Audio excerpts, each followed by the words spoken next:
Hail, seekers of wisdom. Welcome to futuraXart. Today we will be reading the Meditations of Marcus Aurelius, Book 1. If you enjoy this reading, please support our channel by liking, sharing, and subscribing. Your support helps us continue bringing these timeless texts to life. Let us begin. Meditations by Marcus Aurelius, Book 1, Debts and Lessons. From my grandfather Verus I learned good morals and the government of my temper. From the reputation and remembrance of my father, modesty and a manly character. From my mother, piety and beneficence and abstinence, not only from evil deeds, but even from evil thoughts. And further, simplicity in my way of living, far removed from the habits of the rich. From my great-grandfather, not to have frequented public schools, and to have had good teachers at home, and to know that on such things a man should spend liberally. From my governor to be neither of the green nor of the blue party at the games in the circus, nor a partisan either of the Parmularius or the Scutarius at the gladiators' fights. From him too I learned endurance of labor, and to want little, and to work with my own hands, and not to meddle with other people's affairs, and not to be ready to listen to slander. From Diognetus, not to busy myself about trifling things, and not to give credit to what was said by miracle workers and jugglers about incantations and the driving away of demons and such things, and not to breed quails for fighting, nor to give myself up passionately to such things, and to endure freedom of speech, and to have become intimate with philosophy, and to have been a hearer, first of Bacchius, then of Tandasis and Marcianus, and to have written dialogues in my youth, and to have desired a plank bed and skin, and whatever else of the kind belongs to the Grecian discipline. From Rusticus, I received the impression that my character required improvement and discipline, and from him I learned not to be led astray to sophistic emulation, nor to writing on speculative matters, nor to delivering little hortatory orations, nor to showing myself off as a man who practices much discipline, or does benevolent acts in order to make a display, and to abstain from rhetoric and poetry and fine writing, and not to walk about in the house in my outdoor dress, nor to do other things of the kind, and to write my letters with simplicity, like the letter which Rusticus wrote from Sinuessa to my mother. And, with respect to those who have offended me by words, or done me wrong, to be easily disposed to be pacified and reconciled, as soon as they have shown a readiness to be reconciled, and to read carefully, and not to be satisfied with a superficial understanding of a book, nor hastily to give my assent to those who talk overmuch.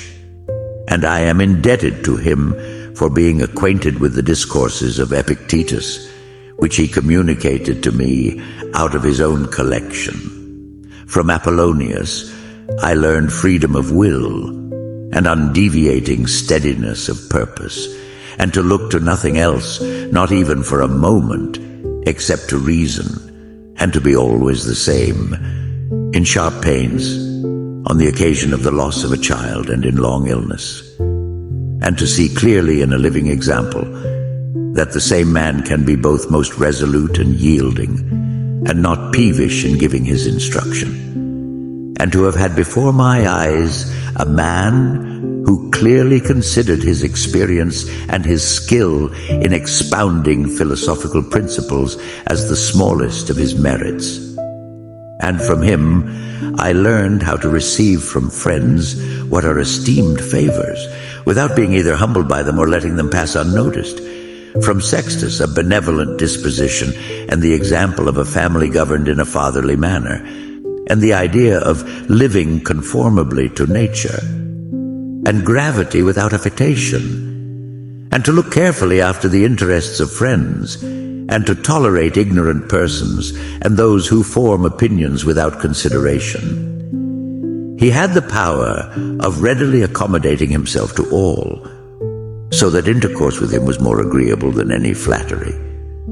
And at the same time, he was most highly venerated by those who associated with him. And he had the faculty both of discovering and ordering, in an intelligent and methodical way, the principles necessary for life. And he never showed anger or any other passion, but was entirely free from passion and also most affectionate. And he could express approbation without noisy display, and he possessed much knowledge without ostentation, from Alexander the grammarian to refrain from fault-finding, and not in a reproachful way to chide those who uttered any barbarous or solecistic or strange-sounding expression, but dexterous to introduce the very expression which ought to have been used, and in the way of answer or giving confirmation, or joining in an inquiry about the thing itself, not about the word, or by some other fit suggestion. From Fronto, I learned to observe what envy and duplicity and hypocrisy are in a tyrant, and that generally those among us who are called patricians are rather deficient in paternal affection. From Alexander the Platonic, not frequently, nor without necessity, to say to anyone or to write in a letter that I have no leisure, nor continually to excuse the neglect of duties required by our relation to those with whom we live by alleging urgent occupations. From Catullus, not to be indifferent when a friend finds fault, even if he should find fault without reason, but to try to restore him to his usual disposition, and to be ready to speak well of teachers, as it is reported of Domitius and Athenodotus, and to love my children truly. From my brother Severus, to love my kin, and to love truth, and to love justice. And through him I learned to know Thrasea, Helvidius, Cato, Dion, Brutus. And from him I received the idea of a polity in which there is the same law for all. A polity administered with regard to equal rights and equal freedom of speech, and the idea of a kingly government which respects most of all the freedom of the governed. I learned from him also consistency and undeviating steadiness in my regard for philosophy, and a disposition to do good, and to give to others readily, and to cherish good hopes, and to believe that I am loved by my friends. And in him I observed no concealment of his opinions with respect to those whom he condemned, and that his friends had no need to conjecture what he wished or did not wish, but it was quite plain.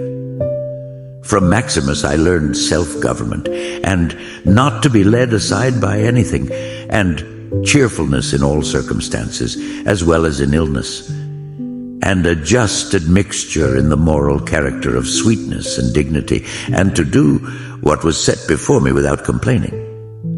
I observed that everybody believed that he thought as he spoke, and that in all that he did he never had any bad intention. And he never showed amazement and surprise, and was never in a hurry, and never put off doing a thing, nor was perplexed nor dejected, nor did he ever laugh to disguise his vexation, nor, on the other hand, was he ever passionate or suspicious. He was accustomed to do acts of beneficence, and was ready to forgive, and was free from all falsehood. And he presented the appearance of a man who could not be diverted from right, rather than of a man who had been improved. I observed, too, that no man could ever think that he was despised by Maximus, or ever venture to think himself a better man. He had also the art of being humorous in an agreeable way. In my father I observed mildness of temper, and unchangeable resolution in the things which he had determined after due deliberation, and no vainglory in those things which men call honors, and a love of labor and perseverance, and a readiness to listen to those who had anything to propose for the common weal, and undeviating firmness in giving to every man according to his deserts, and a knowledge derived from experience of the occasions for vigorous action and for remission. And I observed that he had overcome all passion for boys, and he considered himself no more than any other citizen. And he released his friends from all obligation to sup with him, or to attend him of necessity when he went abroad. And those who had failed to accompany him, by reason of any urgent circumstances, always found him the same.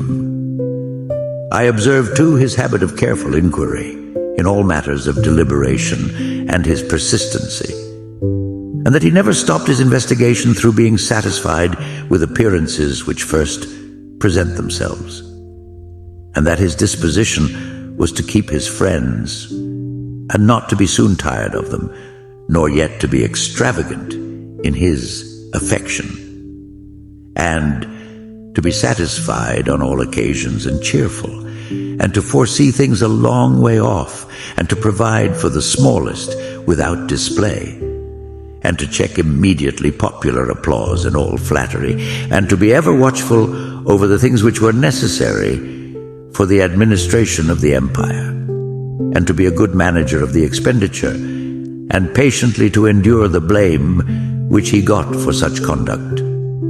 And he was neither superstitious with respect to the gods, nor did he court men by gifts, or by trying to please them, or by flattering the populace, but he showed sobriety in all things and firmness, and never any mean thoughts or action, nor love of novelty, and the things which conduce in any way to the commodity of life, and of which fortune gives an abundant supply, he used without arrogance and without excusing himself, so that when he had them, he enjoyed them without affectation, and when he had them not, he did not want them. No one could ever say of him that he was either a sophist, or a homebred flippant slave, or a pedant, but everyone acknowledged him to be a man ripe, perfect, above flattery, able to manage his own and other men's affairs. Besides this, he honored those who were true philosophers, and he did not reproach those who pretended to be philosophers, nor yet was he easily led by them. He was also easy in conversation, and he made himself agreeable without any offensive affectation. He took a reasonable care of his body's health, not as one who was greatly attached to life, nor out of regard to personal appearance, nor yet in a careless way, but so that through his own attention he very seldom stood in need of the physician's art or of medicine or external applications. He was most ready to give way without envy to those who possessed any particular faculty, such as that of eloquence or knowledge of the law or of morals or of anything else. And he gave them his help, that each might enjoy reputation according to his deserts. And he always acted conformably to the institutions of his country without showing any affectation of doing so. Further, he was not fond of change nor unsteady, but he loved to stay in the same places and to employ himself about the same things.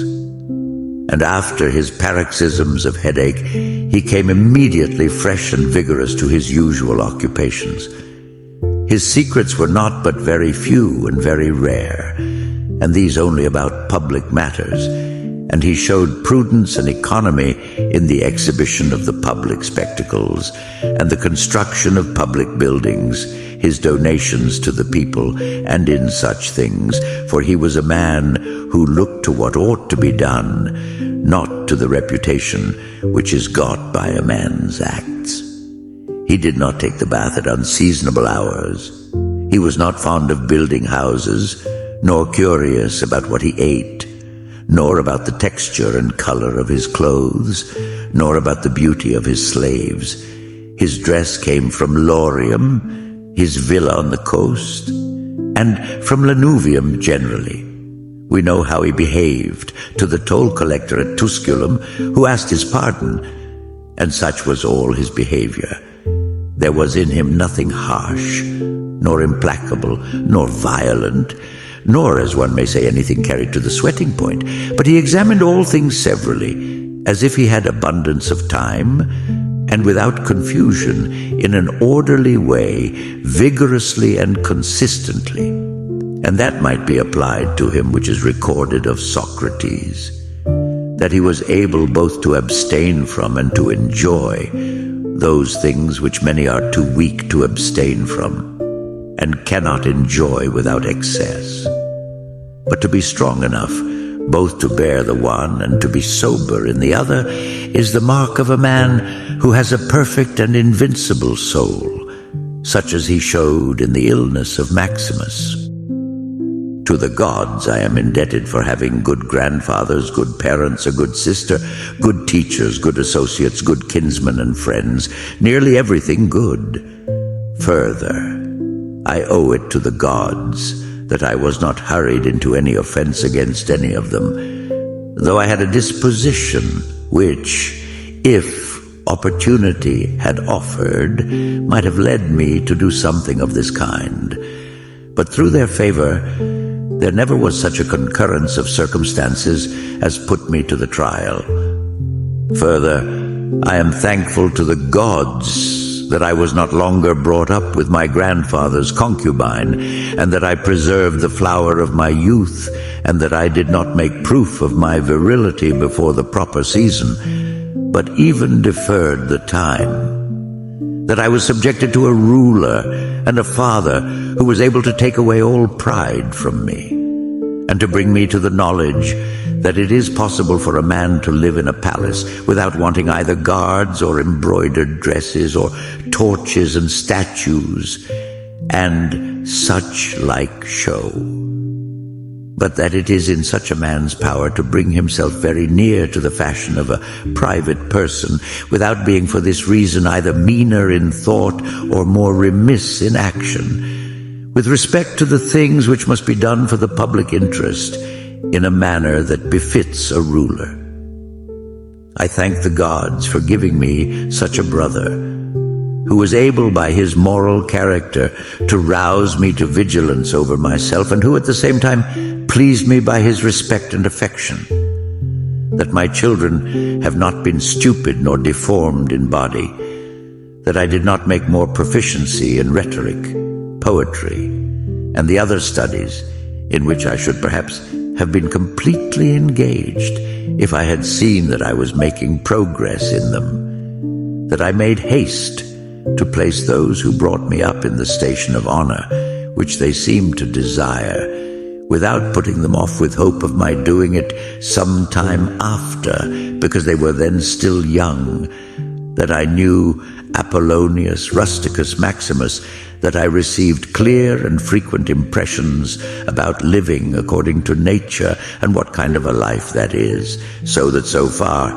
as depended on the gods and their gifts and help and inspirations, nothing hindered me from forthwith living according to nature, though I still fall short of it through my own fault, and through not observing the admonitions of the gods, and I may almost say their direct instructions, that my body has held out so long in such a kind of life that I never touched either Benedicta or Theodotus, and that after having fallen into amatory passions, I was cured, and, though I was often out of humor with Rusticus, I never did anything of which I had occasion to repent, that though it was my mother's fate to die young, she spent the last years of her life with me, that whenever I wished to help any man in his need, or on any other occasion, I was never told that I had not the means of doing it, and that, to myself, the same necessity never happened to receive anything from another, that I have such a wife, so obedient and so affectionate, and so simple, that I had abundance of good masters for my children, and that remedies have been shown to me by dreams, both others, and against blood spitting and giddiness. And that, when I had an inclination to philosophy, I did not fall into the hands of any sophist, and that I did not waste my time on writers of histories, or in the resolution of syllogisms, or occupy myself about the investigation of appearances in the heavens. For all these things require the help of the gods and fortune. Thank you for listening to our reading of Meditations, Book 1, by Marcus Aurelius. Now let's review the key teachings and insights from this chapter to enhance your understanding. In the first book of Meditations, Marcus Aurelius reflects on the profound influence of his family and mentors on his life and character. These reflections provide us with a unique glimpse into the values and principles that shaped him into a philosopher-emperor. Marcus begins by acknowledging the lessons he learned from his family. His grandfather, Marcus Annius Verus, taught him the importance of good morals and controlling his temper. These teachings laid the foundation for his ethical behavior and emotional self-control. Although Marcus' father passed away when he was young, his reputation left a lasting impression on Marcus, instilling in him the virtues of modesty and manliness. From his mother, Domitia Lucilla, Marcus learned about piety and kindness. She emphasized the importance of avoiding evil deeds and thoughts, and her simple lifestyle, far removed from the opulence of the wealthy, taught Marcus the value of modest living and spiritual depth. Additionally, Marcus's great-grandfather advised him to avoid public schools and prioritize quality education at home, highlighting the importance of investing in good teachers. Marcus also reflects on the invaluable lessons he received from various mentors throughout his life.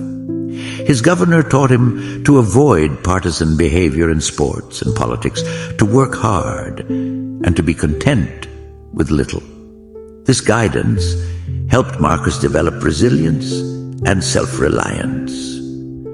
Diognetus, a master of painting, introduced Marcus to philosophy, encouraging him to steer clear of trivial pursuits and to be skeptical of miracle workers. This early introduction to philosophy played a crucial role in shaping Marcus's intellectual development. Rusticus, a stoic philosopher, was instrumental in highlighting the need for Marcus to improve his character. He discouraged Marcus from engaging in sophistic debates and introduced him to the teachings of Epictetus, which emphasized simple and straightforward communication. Apollonius, another Stoic philosopher, taught Marcus about the importance of willpower and steadfastness. He demonstrated how to remain resolute in the face of adversity, illustrating the balance between being firm and adaptable. Sextus, yet another Stoic philosopher, exemplified living in harmony with nature and treating others with kindness and tolerance. His ability to engage with people in a friendly manner while maintaining high moral standards left a lasting impression on Marcus. Alexander the grammarian taught Marcus the art of gentle correction, showing him how to guide others without reproach. Fronto, a renowned orator, helped Marcus understand the dangers of envy and hypocrisy, especially in those who wield power. Alexander the Platonic advised Marcus not to use busyness as an excuse to neglect his duties, emphasizing the importance of fulfilling responsibilities. Catullus encouraged Marcus to mend relationships with friends, even when they were unjustly critical, and to appreciate his teachers genuinely. Marcus's adoptive brother, Lucius Verus, whom he refers to as Severus, taught him the importance of loving family, truth, and justice. Severus introduced Marcus to influential figures like Thrasea and Brutus and instilled in him the ideals of governance based on equality and freedom. Maximus, another stoic philosopher, demonstrated self-governance and cheerfulness. His ability to perform duties without complaint and maintain a consistent, honorable character inspired Marcus greatly.